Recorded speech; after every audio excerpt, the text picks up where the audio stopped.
नमस्कार दर्शकवृन्द, जनता टेलिभिजनको नियमित प्रस्तुति कार्यक्रम सन्दर्भमा यहाँहरूलाई स्वागत छ। कार्यक्रम सन्दर्भको लागि म प्रकाश उपस्थित भइसकेको छु। हामी नियमित प्रस्तुतिमा विभिन्न सन्दर्भसँग जोडेर विभिन्न पाहुनाहरूसँग देशका समसामयिक विषयवस्तु र विभिन्न सन्दर्भसँग जोडेर हामी कुराकानी गर्ने गर्छौँ। त्यसैको लागि आज हामीले भिन्न व्यक्तिलाई आज स्टुडियोमा निम्त्याएका छौँ। उहाँ लामो समय संयुक्त राज्य अमेरिकामा बसेर अध्ययन गरेर अहिले त्यहाँ नै असिस्टेन्ट प्रोफेसरको रूपमा कार्यरत हुनुहुन्छ। संयुक्त राज्य अमेरिका स्थित युनिभर्सिटी अफ मिनेसोटा मोरिसमा असिस्टेन्ट प्रोफेसरको रूपमा उहाँ कार्यरत हुनुहुन्छ। उहाँ आफै अर्थशास्त्रमा पिएचडी गर्नुभएको व्यक्ति भएको कारणले गर्दा पनि उहाँ अहिले इकोनोमिक्स र म्यानेजमेन्ट विषयमा असिस्टेन्ट प्रोफेसरको रूपमा युनिभर्सिटीमा पढाइराख्नु भएको छ र उहाँ सतीश देवकोटा हुनुहुन्छ, जसले इकोनोमिक्समा पिएचडी अध्ययन पुरा गरेर त्यहाँ नै असिस्टेन्ट प्रोफेसरको रूपमा भूमिका निर्वाह गरिराख्नु भएको छ र केही समयको छुट्टीमा नेपाल आउनुभएको मौका पारेर आज हामीले उहाँसँग देशको समसामयिक विषयवस्तु र पछिल्लो समय सरकारले देखेको आर्थिक समृद्धिको सपना र पछिल्लो समय सरकारले जारी गरेको बजेटमा निहित रहेर हामी कुराकानी गर्ने गर्छौँ। आउनुहोस् उहाँलाई कार्यक्रममा स्वागत गरौँ। स्वागत छ यहाँलाई कार्यक्रममा। धन्यवाद। लामो समयपछि तपाईँ नेपाल आउनुभएको छ होइन, केही समयको पारिवारिक भेटघाट त्यस्तै गरेर विभिन्न कार्यक्रम लिएर आउनुभएको छ। नेपालमा पुनः स्वागत छ तपाईँलाई। धन्यवाद। हाल केमा व्यस्त हुनुहुन्छ, कसरी लिइराख्नु भएको छ तपाईँको नेपालको यो छुट्टीको समयलाई कसरी सदुपयोग गरिराख्नु भएको छ? मूलत म यो भिजिट चाहिँ पारिवारिक भिजिटकै रूपमा लिएर नेपाल आएको थिएँ। आफ्नो परिवारसहित केही पारिवारिक रिस्पोन्सिबिलिटीहरू थिए, जिम्मेवारीहरू थिए, त्यो पुरा गरेर म चाहिँ नेपालमा समावेशी समृद्धिका सम्भावना र चुनौती विषयमा एउटा राम्रो कार्यपत्र बनाएको छु र त्यो कार्यपत्र पोलिसी मेकर्सहरूसम्म पुर्याउँ। त्यसको फाइन्डिङ्सहरू बेसिकल्ली चाहिँ त्यो कार्यपत्रबाट निक्लिएका रिजल्टहरू नेपालको पोलिसी मेकर्सहरूसम्म पुर्याउन सकिन्छ कि भन्ने प्रयास जमलको स्वरूप म चाहिँ त्यो कार्यक्रमको तयारीमा विगत केही हप्तादेखि व्यस्त छु र आउने हप्ता हामी चाहिँ त्यो कार्यक्रम गर्ने तयारीमा लागेका छौँ। कस्तो पक्षहरूसँग बस्दै हुनुहुन्छ तपाईँ? विज्ञहरूसँग बसेर अथवा अहिले त भनौँ स्वयं सरकार होइन आफै सक्रिय रूपमा आर्थिक समृद्धि समावेशी समृद्धिको रूपमा देशलाई अगाडि बढाउनुपर्छ भनेर लागि परेको छ। कस्तो व्यक्तिहरूसँग कस्तो पक्षहरूसँग छलफल गरेर राख्दै हुनुहुन्छ तपाईँ? यो समाजमा नेपाली समाजमा रहनुभएका पोलिसी मेकिङमा लामो समयदेखि कन्ट्रिब्युसन गर्दै आउनुभएका अनुभवी व्यक्तित्वहरू र सरकारका प्रतिनिधिहरू बसेर हामीले एउटा कार्यक्रम गर्ने तयारी गर्दैछौँ आउने हप्ता र त्यो कार्यक्रम मिडियाबाट पनि सार्वजनिक गर्ने हामीले तयारी गरेका छौँ र मिडियामा सार्वजनिक भएपछि यहाँहरूमाझ त्यो कार्यक्रम यहाँहरूले देख्न सक्नुहुनेछ र त्यसको आउटकम यहाँहरू समक्ष मिडिया मार्फत आउने नै छ। तपाईँ आफै पनि अर्थशास्त्रको विद्यार्थी र आफै पिएचडीको अध्ययन सकिसके पश्चात एउटा असिस्टेन्ट प्रोफेसरको रूपमा विद्यार्थीहरूलाई अर्थशास्त्रको विषयमा पढाउँदै हुनुहुन्छ होइन, त्यहाँको स्थितिलाई एकछिन पर सारेर अहिले नेपालमा जुन तपाईँ नेपालको अर्थशास्त्र र नेपालको अर्थनीति कसरी अगाडि बढिराखेको छ त्यो पनि तपाईँले अध्ययन गरिराख्नु भएको छ र कसरी लिनु भएको छ पछिल्लो समय नेपालको आर्थिक समृद्धिको पाटोलाई यहाँले कसरी निहालिराख्नु भएको छ? हामीले जब मुलुकमा गणतन्त्र आइसक्यो र हामीले तीनवटै निकायको चुनाव गरेर नयाँ स्थायी करिब 2/3 बहुमत प्राप्त सरकार मुलुकले पाइसकेको अहिलेको अवस्थामा अब मुलुकको गन्तव्य भनेको आर्थिक समृद्धि र त्यो समृद्धिलाई कसरी समावेशी गर्ने भन्ने नै हो र यो सरकारले यो दुईवटै उद्देश्यलाई आफ्नो मूल उद्देश्य बनाएर अगाडि बढाउन लागेको कुरो सरकारले लिएर आएको नीति तथा कार्यक्रम, सरकारले लिएर आएको बजेट पढ्दा पनि हामीले त्यो महसुस गर्न पाउँछौँ कि अब हामीले खोजेको समृद्धि र हामीले खोजेको इन्क्लुसिभ समावेशी समृद्धि प्राप्त गर्नको लागि हामीले कस्तो बाटो लिनु पर्ला र त्यो तुरुन्तै तत्कालै छोटो समयमा प्राप्त हुने चिज हो अथवा त्यो एउटा लङ टर्म सस्टेनेबल प्रोसेस हो, दिगो प्रोसेस हो। त्यो बिचमा हाम्रो मिडिया, हाम्रो पोलिसी मेकरहरू र हाम्रो सरकारमा बस्ने व्यक्तित्वहरू सबै स्पष्ट हुन जरुरत छ जस्तो लाग्छ मलाई। जस्तो यही बिचमा आउँ होइन, पछिल्लो समय बजेटले जुन 8% को महत्त्वकांक्षी भनौँ समग्र रूपमा महत्त्वकांक्षी नै भन्नुपर्छ त्यो प्रकारको आर्थिक वृद्धि दर हासिल गर्ने एउटा लक्ष्य लिएको छ र 6.5% को मुद्रास्फीति दर पनि हासिल गर्ने लक्ष्य लिएको छ। यद्यपि पहिलाको जुन आर्थिक वर्षमा त्यही प्रकारको आर्थिक वृद्धि दर हासिल गर्ने भने पनि घट्दै गर्दै आएको छ। त्यसको अन्त्य कतिसम्म आउँछ त्यो थाहा छैन। त जुन प्रकारको यो आर्थिक दरको लक्ष्य लिएको छ सरकारले, यो सम्भव छ? कसरी अगाडि बढाउन सकिन्छ? किनकि अहिले त मुलुक आर्थिक समृद्धितर्फै जाने भनेर लागिपरेको छ, सबै दलहरूको एजेन्डा नै यही छ। यस्तो अवस्थामा कसरी चाहिँ सम्भव हुन्छ? अहिलेको 3.5-4 करिब 4% आर्थिक वृद्धि दरलाई मात्रै आर्थिक वृद्धिको सपनाको रूपमा लिएर अघि बढिरह्यौँ, त्यस्तै नीति तथा कार्यक्रमलाई मात्रै फोकस गरिरह्यौँ भने त्यसले मुलुकलाई कुनै पनि गन्तव्यमा पुर्याउन सक्दैन। त्यसैले म के भन्छु भने सरकारले भनेको 8% को आर्थिक वृद्धि दर त्यो एचिभ गर्नको लागि हामी नेपाली जनता र नेपालमा भएका सम्पूर्ण राजनीतिक पार्टीले एकत्र भएर त्यो ग्रोथ अब्जेक्टिभ हासिल गर्न के गर्नुपर्छ त्यो डिरेक्सनमा हामी अघि बढ्नुपर्छ।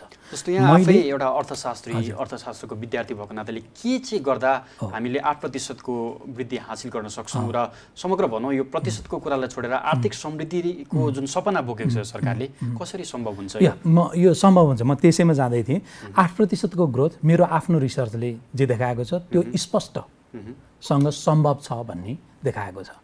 रियल पर क्यापिटा जीडीपी टर्ममा 8% को ग्रोथ सम्भव छ। तर कसरी? त्यसको लागि मैले चाहिँ एग्रिकल्चर सेक्टरलाई लिड सेक्टरको रूपमा अगाडि लिएर आउँ र एग्रिकल्चर सेक्टरमा केही स्ट्रक्चरल चेन्जेसहरू गरौँ। त्यो चेन्जेसले एग्रिकल्चर सेक्टरको जुन ग्रोथ हो अहिले रहँदै आएको हाराहारी 3.1% को ग्रोथ छ एग्रिकल्चर सेक्टरमा, त्यो एग्रिकल्चर सेक्टरको अहिलेको हाराहारी 3.1% को ग्रोथलाई 5.1% को ग्रोथसम्म 2% ले बढाउन सक्यौँ भने, त्यसलाई डबल गर्न पनि पर्दैन, जस्ट 2% ले त्यो ग्रोथ बढाउन सक्यौँ भने त्यो एग्रिकल्चर सेक्टरमा भएको ग्रोथले नन एग्रिकल्चर सेक्टरको जीडीपीमा, रियल जीडीपीमा मल्टिप्लायर इफेक्ट क्रिएट गर्छ। इकोनोमिक्सको भाषामा त्यसलाई हामी मल्टिप्लायर इफेक्ट भन्छौँ। त्यो मल्टिप्लायर इफेक्ट 1.5 को हुन्छ। त्यो चाहिँ इकोनोमिक्सको लिट्रेचरले यो एसियन कन्टिनेन्टमा चाहिँ एग्रिकल्चर सेक्टरमा रिफर्म भएर एग्रिकल्चर सेक्टरको रियल जीडीपीमा ग्रोथ हुँदा त्यसले नन एग्रिकल्चर सेक्टरमा 1.5 टाइम्स को मल्टिप्लायर इफेक्ट क्रिएट गर्छ भन्छ। एग्रिकल्चर सेक्टरमा भएको त्यो 2% को एडिसनल ग्रोथले नन एग्रिकल्चर सेक्टरमा मैले हिसाब गरेर निकाल्दा त्यो 1.5 को मल्टिप्लायर इफेक्टले क्रिएट गर्ने नन एग्रिकल्चर सेक्टरको ग्रोथ चाहिँ करिब 4.5% को हुन्छ। करिब एप्रोक्सिमेटली 4.5% को हुन्छ। र नन एग्रिकल्चर सेक्टरमा अहिलेको सरदर वृद्धि दर करिब 7.7% को छ। सरदर अब यो डेटा विभिन्न सोर्सबाट लियो भने अलिअलि तलमाथि हुनसक्छ, तर करिब 7.7% को छ। त्यसमा त्यो मल्टिप्लायर एग्रिकल्चर सेक्टरमा भएको जुन चेन्जेस हो त्यसले क्रिएट गरेको एडिसनल ग्रोथले क्रिएट गर्ने मल्टिप्लायर इफेक्टले क्रिएट गरेको त्यो एडिसनल 4.5% को ग्रोथ जोड्दा तपाईँको 12+ नन एग्रिकल्चर सेक्टरमा 12+ को ग्रोथ चाहिँ एचिभ हुन सक्छ। र एग्रिकल्चर सेक्टरमा 5+ को ग्रोथको कुरा गरेँ। त्यसैले नन एग्रिकल्चर सेक्टरमा 12% को ग्रोथ र एग्रिकल्चर सेक्टरमा 5% को ग्रोथ हुँदा त्यसको वेटेड एभरेज भन्छौँ हामी इकोनोमिक्समा।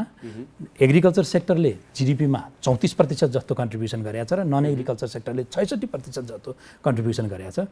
त्यही प्रतिशतलाई वेट मानेर वेटेड एभरेज लिँदा करिब 9.5% को आर्थिक वृद्धि चाहिँ मुलुकमा हासिल हुन सक्छ। त्यसैले मैले एग्रिकल्चर सेक्टरमा रिफर्म गरेर एग्रिकल्चर सेक्टरलाई लिड सेक्टर, अहिलेको हामी नेपालको सन्दर्भमा फर्स्ट स्टेज अफ डेभलपमेन्टमा छौँ। यो स्टेजमा एग्रिकल्चर सेक्टरलाई लिड सेक्टर बनाएर डेभलपमेन्ट स्ट्राटेजी अघि बढाउँ। त्यसले देखिहाल्नुभयो मैले नम्बर टर्ममा भने ग्रोथ कसरी एचिभ हुन्छ।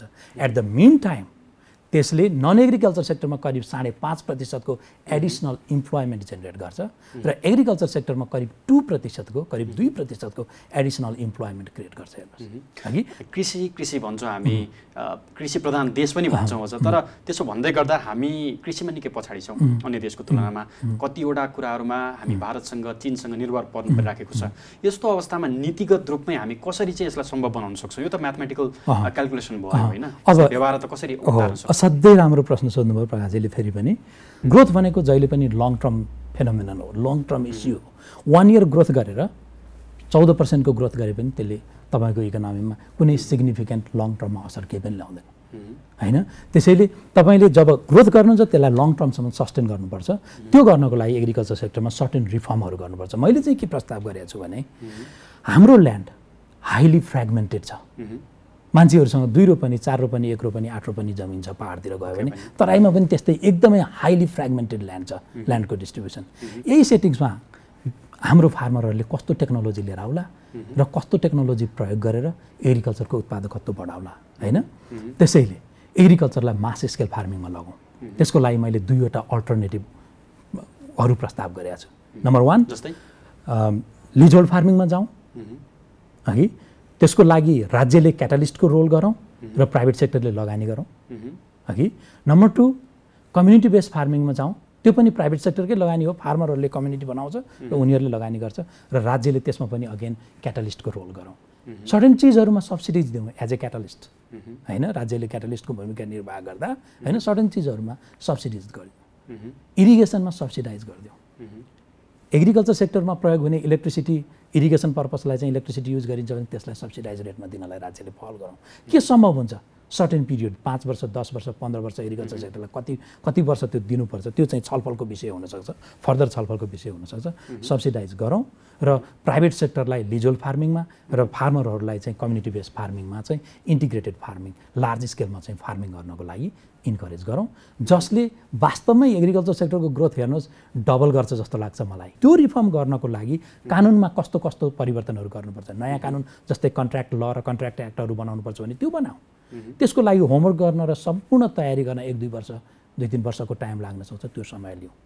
त्यति समय लिएर सम्पूर्ण तयारीसहित एग्रिकल्चर सेक्टरमा इन्टरभेन्सन गरौँ। एग्रिकल्चर सेक्टरको आउटकम त 6 महिना 1 वर्षमा आउँछ मजाले। वान्स यु इन्टरभेन 1 वर्षभित्रमा तपाईँले 8% को ग्रोथ 8+ को ग्रोथ स्योर एचिभ गर्नुहुन्छ।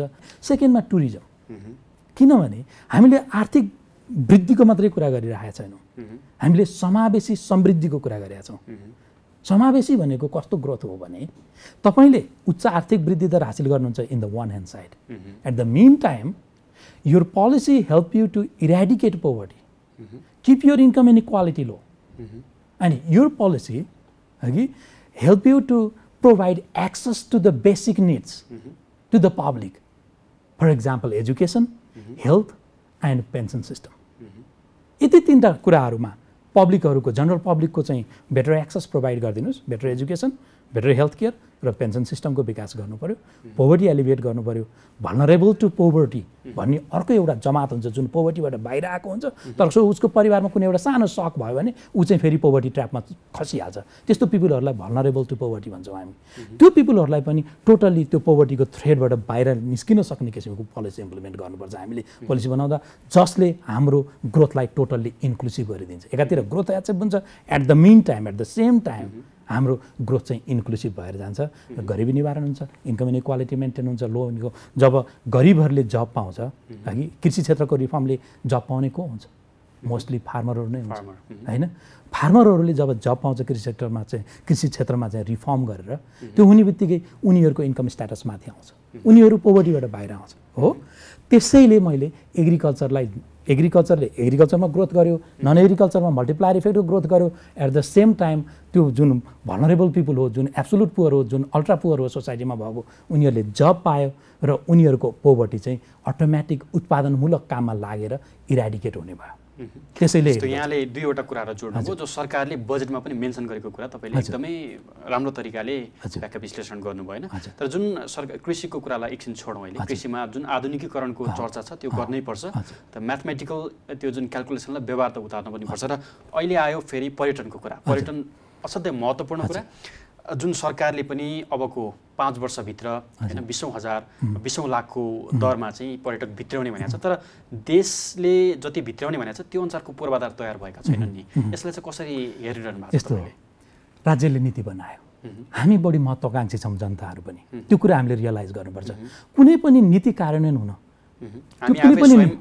हो नि, कुनै पनि नीति म्याच्योर्ड स्टेजमा पुग्न नि त टाइम लाग्छ हैन। अब 25 लाख पर्यटनको उद्देश्य राखेर राज्यले त्यो अनुरूप कार्य सुरु गरेका छ। त्यसको लागि अन्तर्राष्ट्रिय एयरपोर्टहरू बन्दैछन्, त्यो हामीले देखिरहेछौँ। वाइड बडी प्लेन आइसकेको छ, त्यो हामीले देखेका छौँ। ती प्लेनहरू राम्रो ढङ्गले चलुन्, पहिलाको प्लेनहरू जसरी कोल्याप्स भयो त्यसरी कोल्याप्स नहुन् हगि। अन्तर्राष्ट्रिय चाहिँ एयरपोर्टहरू राम्रो ढङ्गले चलुन्।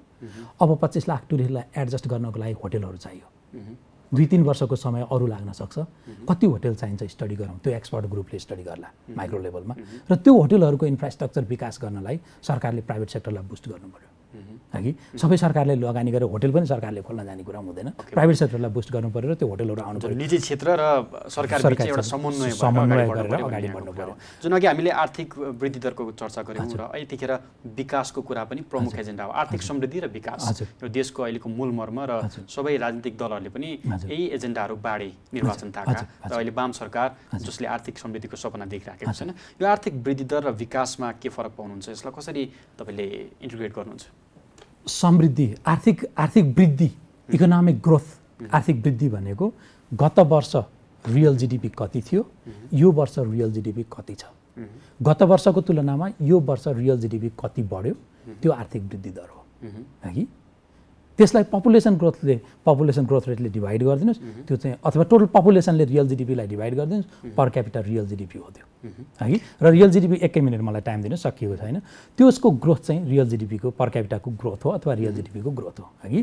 तर डेभलपमेन्ट भनेको चाहिँ त्यो ग्रोथ प्लस चेन्ज हो ग्रोथ चाहिँ नेसेसरी कन्डिसन हो डेभलपमेन्टको लागि ग्रोथ बिना डेभलपमेन्ट असम्भव छ है तर ग्रोथ आफैमा टोटल डेभलपमेन्ट होइन चेन्ज के हो त चेन्ज अहिले भनिसकेँ पोभर्टी इरेडिकेसन गर्ने इन्कम इनइक्वालिटीलाई किप लो गर्ने as far as possible and practicable होइन यति नै भन्ने त्यसको कुनै हार्ड एन्ड फास्ट रुल छैन है अनि त्यसपछि मैले अहिले पनि भनिसकेँ जनरल पब्लिकलाई बेसिक निड्समा इक्वल एक्सेस दिने एजुकेसन हेल्थ र पेन्सन सिस्टमको विकास गर्ने त्यो बाहेक तिनीहरू ब्रोडर अब्जेक्टिभ्स अफ डेभलपमेन्ट हुने हेर्नुहोस् ग्रोथ प्लस त्यो मैले दुईवटा अरू पोइन्टहरू भने त्यो दुईवटा पोइन्टहरूलाई जोडिदियो भने जे आउँछ त्यो डेभलपमेन्ट हो तर डेभलपमेन्ट भने यति ब्रोडर सेन्सको टर्म हो जसलाई व्यक्ति पछि फरक एडिसनल होइन अब्जेक्टिभहरू थपेर त्यसलाई व्याख्या गर्न सकिन्छ but in general sense development भनेको ग्रोथ प्लस मैले अहिले भनेका चेन्जेसहरू भयो भने त्यसलाई जनरल सेन्समा हामीले डेभलपमेन्टको रूपमा चित्रण गर्न सक्छौँ यो सर्कमस्टान्सेसमा एग्रिकल्चर र टुरिज्मलाई फर्स्ट र सेकेन्ड सेक्टरको रूपमा डेभलप गरौँ थर्ड सेक्टरको रूपमा हाइड्रो पावरलाई डेभलप गरौँ यो फर्स्ट टु सेक्टर्समा हामीले डोमेस्टिक प्राइभेट इन्भेस्टमेन्टले पनि सफिसियन्ट हुनसक्छ है प्राइभेट सेक्टरलाई नै इन्भेस्टमेन्टमा इन्करेज गर्ने हो र राष्ट्रले चाहिँ गभर्मेन्टले क्याटालिस्टको रोल प्ले गर्ने हो है र थर्ड सेक्टर चाहिँ हाइड्रो पावरमा हामी इन्डिपेन्डेन्ट हौँ आगामी 5 वर्षमा हामी इन्डिपेन्डेन्ट हौँ 10 वर्षमा हामीसँग सरप्लस इनर्जी बन्न सकोस् क्लियर गाइडलाइन्सहरू बनाऊ र गरौँ र फरेन डाइरेक्ट इन्भेस्टमेन्टलाई त्यसमा चाहिँ इन्करेज गरौँ कन्ड्युसिभ एउटा वातावरण तयार गरौँ ताकि फरेन डाइरेक्ट इन्भेस्टमेन्ट हाइड्रो सेक्टरमा आओस् राज्यले त्यसमा पनि लगानी गर्नु परेन एउटा राम्रो तीनवटा कुरा तपाईँले जोड्नुभयो कृषि होइन त्यसपछि पर्यटन र अहिले जलविद्युत यी सबैको समिश्रण अगाडि मुख्य कुरा सरकारलाई विकाससँग जोड्ने भनेको यातायात पनि हो अब हामी अलि अगाडि जाउँ प्रधानमन्त्री हाम्रा प्रधानमन्त्री केपी शर्मा ओली र निजी क्षेत्रहरूसँगको सम्मिलित टोली भारत भ्रमण पनि गयो चीन भ्रमण पनि गयो दुवै देशसँग रेलमार्ग जोड्ने विशेष गरेर रेलवे र केबल कारहरू जोड्ने अनि सडक उपत्यकादेखि लिएर नेपालका हरेक ठाउँहरूमा त्यो प्रकारका विकल्पको रूपमा यातायातलाई जोडिएको छ यहाँले कसरी लिनु भएको छ रेलवे मार्गले देशको समृद्धिलाई टेवा पुर्याउँछ अथवा कसरी सम्भव हुन सक्छ एजुकेसन हेल्थ सेक्टरलाई जोडेर अनि इन्फ्रास्ट्रक्चरमा जान्छु त्यसपछि राज्यको रोल आउँछ अब बढी अब एजुकेसन र हेल्थ सेक्टरलाई हाम्रो देशमा अहिले जुन छ पब्लिक प्राइभेट मोडल प्राइभेट सेक्टरको पनि लगानी छ पब्लिक सेक्टरको पनि लगानी छ हो गभर्मेन्टको पनि लगानी भएको हस्पिटलहरू स्कुलहरू छन् प्राइभेट सेक्टरको पनि लगानी भएको हस्पिटलहरू स्कुलहरू छन् यसलाई यही मोडलमा डेभलप हुन दिउँ र प्राइभेट सेक्टरले एजुकेसन र हेल्थमा लगानी गरेर कमाएको नाफा छ नि त्यो नाफामा कर लगाउँ कोही पनि यो यसो भन्यो भनेर नरिसाउँ यदि मुलुक बनाउने हो भने नाफामा पनि कर नतिर्ने हो भने केसमा कर तिर्ने र कसरी मुलुक बनाउने के पैसा आफूले निर्वाह गर्नु पर्यो त्यो दायित्व त्यो जो इन्भेस्टरहरू हो उहाँ नेपाली नागरिकहरू हो यो मुलुकको समृद्धि उहाँहरूको इज्जतसँग पनि जोडिएको छ हो र उहाँहरूले त्यो ट्याक्स पेलाई आफ्नो इज्जत मानेर राज्यलाई आफ्नो नाफामा एउटा निश्चित ट्याक्स तिर्दिनु भयो भने र त्यो स्कुल र त्यो प्राइभेट चाहिँ हस्पिटलहरूबाट आएको जुन अथवा कलेजहरूबाट आएको जुन नाफा छ त्यो स्कुल र कलेज एजुकेसन सेक्टरबाट आएको नाफाको कर सिधै पब्लिक स्कुलको स्तर उन्नतिको लागि चाहिँ ट्रान्सफर गरौँ र स्तर उन्नतिमा लगाऊँ र प्राइभेट हस्पिटलहरूबाट प्राइभेट नर्सिङ होमहरूको नाफाबाट आएको जुन कर छ त्यो कर सिधै पब्लिक हस्पिटलहरूको स्तर उन्नतिको लागि लगाऊँ त्यसो गर्दा यो प्राइभेट पब्लिक मोडलको जुन हाम्रो हेल्थ केयर सिस्टम र एजुकेसन सिस्टम छ त्यो दुइटै फ्लरिस भएर जान्छ र अब हामीले युनिभर्सल हेल्थ केयर सिस्टमको चाहिँ सुरुवात गरिसकेका छौँ राज्य जब जब समृद्ध हुँदै जान्छ राज्यको आम्दानी जब बढ्दै जान्छ तब त्यो युनिभर्सल हेल्थ केयर सिस्टम आफैमा स्ट्रङ हुँदै जान्छ अब म इन्फ्रास्ट्रक्चरमा तपाईँको क्वेसन अति राम्रो थियो प्रधानमन्त्रीले देखेको रेल सपना होइन। अब हेर्नुहोस् म इन्जिनियर होइन, मेरो एकाडेमिक इन्टेग्रिटीले रेल मार्ग ठिक छ कि अथवा हाई स्पिडको 4 लेन अथवा 6 लेनको उत्तर दक्षिण जोड्ने राजमार्ग ठिक छ भनेर जजमेन्ट गर्न मिल्दैन। म इकोनोमिस्ट हुँ, म त्यो टेक्नोक्राट होइन, म इन्जिनियर होइन र मैले त्यो बारेमा बोल्न मिल्दैन कि कुन चाहिँ बेटर छ, दुईटा मध्ये कुन चाहिँ बेटर हो हाम्रो देशको लागि भनेर मैले आर्गुमेन्ट गर्न म चाहिँ चाहदिनँ। अरू इकोनोमिस्टहरू चाहनुहुन्छ भने त्यो उहाँहरूको पाटो हो। तर there are some economics related perspective of that development, त्यो इन्फ्रास्ट्रक्चर डेभलपमेन्टको त्यो पाटोमा म तपाईँलाई केही बुँदागत रूपमा भन्न चाहन्छु। एकछिनलाई म रेल मार्गमा नै फोकस हुन्छु कि रेल यदि हामी उत्तर दक्षिण कनेक्टिभिटी रेलबाट हामीले स्थापित गर्न सक्यौँ भने के बेनिफिट हुन्छ त हामीलाई? नम्बर 1, अहिलेसम्मको हाम्रो इकोनोमिक डिपेन्डेन्सी युनिल्याटरल छ, हामी भारतसँग मात्रै डिपेन्डेन्ट छौँ हो, जसको कारणवश हामीलाई पोजिटिभ इकोनोमिक कन्सिक्वेन्सेस पनि भएको होला, खोजौँला, तर नेगेटिभ इकोनोमिक कन्सिक्वेन्सेसहरू प्रशस्तै भएका छन्। नाकाबन्दी भयो, कति लस गऱ्यौँ हामीले, त्यसको लेखाजोखा गर्नुपर्छ हो। मोनेटरी भ्यालु टर्ममा निकाल्ने हो भने त्यो युनिल्याटरल इकोनोमिक डिपेन्डेन्सीको कारणले भारतले हामीलाई नाकाबन्दी गरिदियो, हामीले सायद खरबौँको लस गऱ्यौँ। तर त्यो भ्यालु टर्ममा निकाल्नलाई अलिकति त्यसको इम्प्याक्ट इभ्यालुएसन नगरी म भन्न सक्दिनँ कति इकोनोमिक टर्ममा लस भयो। भारतमा 500 र 1000 रुपियाँको नोटहरू चाहिँ इन्भ्यालिड गरियो। हाम्रो राष्ट्र ब्याङ्कमा कति 500 र 1000 का भारूका नोटहरू होल्ड भएर बसेका छन् मलाई थाहा छैन। अझै पनि त्यसको हामीले कम्पेन्सेसन पाएका छैनौँ। युनिल्याटरल इकोनोमिक डिपेन्डेन्सीले क्रिएट गरेको अर्को नेगेटिभ इकोनोमिक कन्सिक्वेन्सेस नेप्लिज इकोनोमीमा त्यो पनि हो। तेस्रो कुरा, हाम्रो ट्रेडको अलमोस्ट 65-70% अहिले पनि हिन्दुस्तानसँग इन्डियासँग छ हो। अब यो सर्कमस्टान्सेसमा भारतमा कुनै पनि किसिमको इकोनोमिक सक भयो भने भनेको जस्तै फर इक्जाम्पल रिसेसन भयो अथवा डिप्रेसनले चाहिँ भारतलाई हिट गर्यो भने त्यो डिप्रेसन र त्यो रिसेसनको इफेक्ट भारतीय इकोनोमीमा मात्रै हुँदैन, त्यो ट्रेड थ्रु नेपालमा पनि सिधै ट्रान्सफर हुन्छ र त्यो युनिल्याटरल ट्रेड डिपेन्डेन्सी र युनिल्याटरल इकोनोमिक डिपेन्डेन्सीले त्यो इकोनोमिक क्राइसिसको रिजल्ट हामीले पनि नेगेटिभ कन्सिक्वेन्सेस हामीले पनि भोग्नुपर्छ कि। यो नेगेटिभ पाटाहरूको कुरा गरेँ मैले। अब पोजिटिभ पाटाको कुरा गरौँ। यस्तो कनेक्टिभिटीको ग्रोथमा पनि डाइरेक्ट इफेक्ट हुन्छ। डेभलप्ड कन्ट्रीसँग जोडिएर रहेको अथवा हाई स्पिडमा ग्रोथ एचिभ गरिरहेको कन्ट्रीसँग जोडिएर रहेको अविकसित राष्ट्रले त्यो विकसित राष्ट्रको ग्रोथको स्पिल ओभर अथवा ट्रिकल डाउन इफेक्ट होइन जे जसरी भने पनि इफेक्ट चाहिँ एचिभ गर्न सक्छ, गेन गर्न सक्छ हेर्नुहोस् हो। तर त्यसको लागि फर्स्ट फन्डामेन्टल रिक्वायरमेन्ट के हो त भन्दा कनेक्टिभिटी, एक्सेस चाहिँ चाहियो। चाइना चाहिँ तपाईँको त्यत्रो 2 डिजिटको ग्रोथ गर्यो दशकौँसम्म होइन, मोर देन 8-9% को ग्रोथ गर्यो 20-25 वर्षसम्म। त्यसको trickle down effect, spill over effect केही पनि सुन्न पनि पाएनौँ हामीले, because we do not have the better access to China हो। र अब दक्षिणतिरको, अब उत्तरतिरको चीन संसारको दोस्रो लार्जेस्ट इकोनोमी, दक्षिणतिरको भारत संसारको चाहिँ 5औं लार्जेस्ट इकोनोमी। भारत पनि त्यही स्पिडमा ग्रो गर्दैछ अहिले। उसको पनि ग्रोथको ट्रिकल डाउन इफेक्ट हामीले लिन सक्छौँ if we have better access है कि। त्यसैले connectivity is very important to get the growth trickle down effect from the developed country to the developing country. त्यो सेन्समा पनि इट इज भेरी इम्पोर्टेन्ट। हामी कार्यक्रमको निकै नै अन्त्यमा आइसकेका छौँ। यहाँको अनुभव हामीलाई बाँड्नुभयो। 2 महिनाको अवधिमा नेपाल भ्रमणमा आउनुभएको अवसरमा हामीलाई व्यस्तताको बावजुद पनि समय दिनुभयो, धेरै धन्यवाद। मलाई जनता टेलिभिजनले यो सन्दर्भ कार्यक्रममा आमन्त्रण गरेर मेरा आफ्ना ओपिनियनहरू मुलुकको समृद्धि र विकासका सवालमा राख्ने अवसर दिनुभयो। यसको लागि जनता टेलिभिजनको सम्पूर्ण टिमलाई म यही कार्यक्रम मार्फत धन्यवाद दिन चाहन्छु। धन्यवाद। दर्शकवृन्द, आज हामीले कुराकानी गऱ्यौँ सतीश देवकोटा, जो युनिभर्सिटी अफ मिनेसोटा मोरिस, जो अमेरिकामा छ। उहाँ त्यहाँ इकोनोमिक्स र म्यानेजमेन्टमा असिस्टेन्ट प्रोफेसरको रूपमा कार्यरत हुनुहुन्छ र नेपालको केही छोटो समयको बसाइका क्रममा उहाँले नेपालले कसरी छोटो समयमा आर्थिक समृद्धि हासिल गर्न सक्छ र आर्थिक वृद्धि हामीले कसरी लिन सक्छौँ भन्ने विषयमा विशेषतः कृषि, पर्यटन र जलविद्युत आयोजनाको विषयमा हामीले चर्चा परिचर्चा गऱ्यौँ र सरकारले पछिल्लो पटक देखेको जुन 8% को महत्त्वकांक्षी आर्थिक वृद्धि दरको लक्ष्य महत्त्वकांक्षी होइन तर सम्भव छ, यसलाई नीतिगत रूपमा हामी प्रश्न भएर अगाडि बढ्नुपर्छ भन्ने विषयमा हामी चर्चा परिचर्चा गऱ्यौँ। दर्शकवृन्द, आजको लागि कार्यक्रम सन्दर्भ यति नै। म लगायत सन्दर्भको सम्पूर्ण युनिटलाई बिदा दिनुहोस्। तपाईँ जनताद्वारा जनताका लागि प्रसारित जनता टेलिभिजन हेरिरहनुहोस्। नमस्कार।